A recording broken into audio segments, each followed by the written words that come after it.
मन के विचारों पर काबू रखना बहुत ही ज़रूरी है। जीवन में किसी भी तरह की लत या लालच हमें हमारे विनाश की ओर ही लेके जाता है। आइए इस बात को हम एक कहानी के माध्यम से समझते हैं। बहुत समय पहले की बात है। गांव में एक विद्वान संत अपने शिष्य के साथ रहते थे। संत का अंतिम समय आ ही चुका था। वह संत अपने शिष्य को बुलाकर कहते हैं, बेटा, मेरी एक बात याद रखना कि जीवन में कभी बिल्ली मत पालना। शिष्य यह सुनकर हैरान रह गया।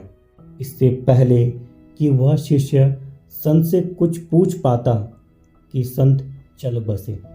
अब शिष्य दिन रात यही सोचने लगा कि गुरुजी ने मुझसे ऐसा क्यों कहा कि बेटा, मेरी एक बात याद रखना कि जीवन में कभी बिल्ली मत पालना।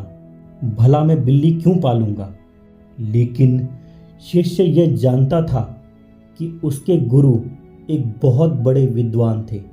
उनके द्वारा कहे गए हर शब्द का कोई ना कोई गहरा अर्थ होता था। एक दिन शिष्य को अपने गुरु के एक मित्र का ख्याल आया तो शिष्य उनसे मिलने चला गया। उनसे अपने गुरु द्वारा बिल्ली ना पालने की बात बताई और उसका अर्थ पूछा। वो संत मुस्कुराए और बोले कि आपके गुरु ने बहुत थोड़े शब्दों में ही जीवन का पूरा सार कह दिया।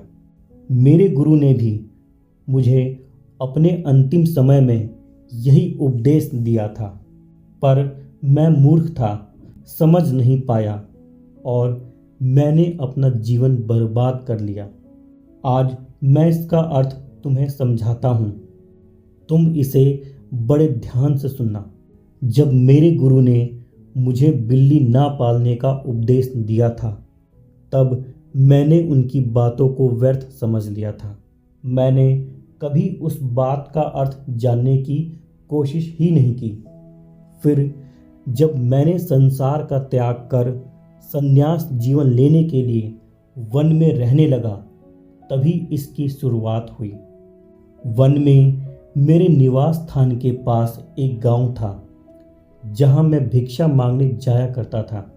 जब मैं भिक्षा मांगने गांव जाया करता था, तब चूहे मेरे कपड़ों को कुतर दिया करते थे।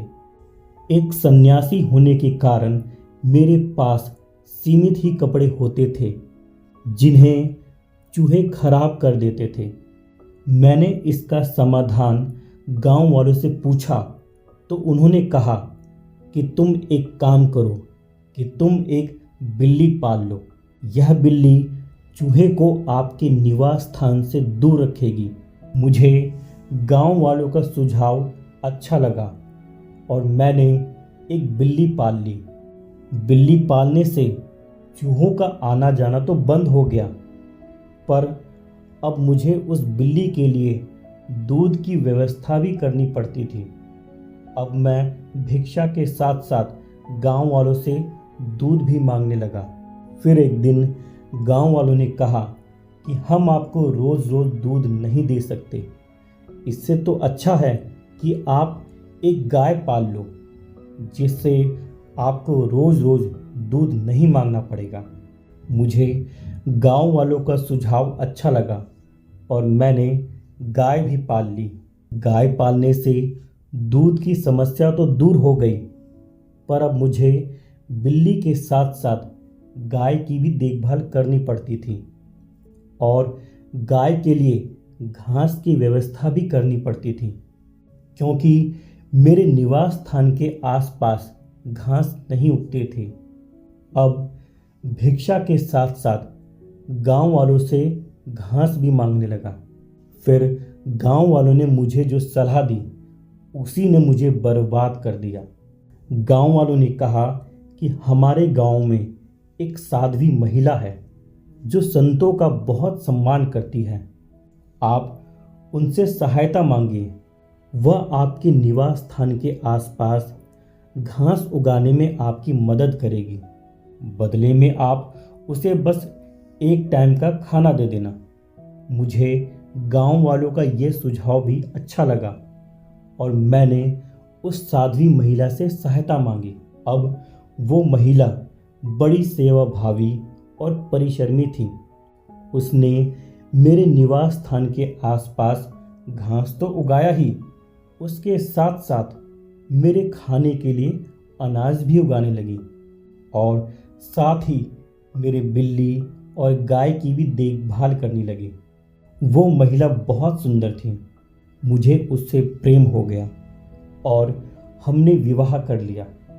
1 साल बाद हमारा एक बच्चा भी हो गया और अब मैं सन्यासी नहीं रहा। लोगों ने मुझे गलत ठहराया, मुझे अपशब्द भी बोलने लगे और भिक्षा देने से भी मना कर दिया। अब मुझे अपने परिवार के रोजी रोटी के लिए दर दर भटकना पड़ता है। आपके गुरु ने कहा था कि बिल्ली मत पालना। यहाँ बिल्ली ना पालने का अर्थ है कि मन को छूट ना देना। मेरी इस कहानी में गांव वाले मन का प्रतीक है। जिस तरह मन हमें तरह तरह का लालच देता है, ठीक उसी तरह गांव वालों ने भी मुझे कभी बिल्ली, कभी गाय तो कभी स्त्री रखने की सलाह दी। अगर मैं उनकी पहली बात ही नहीं सुनता, मतलब बिल्ली नहीं पाली होती, तो आज मेरी ऐसी दुर्दशा नहीं होती। दोस्तों, हमारे जीवन में किसी भी तरह का लत या लालच हमें हमारे विनाश की ओर ही लेके जाता है, क्योंकि उस लत को पालने के लिए या लालच की पूर्ति करने के लिए हमें बहुत सी चीज़ें करनी पड़ती हैं, जो कि कभी कभी हमसे गलत काम भी करवा देती है।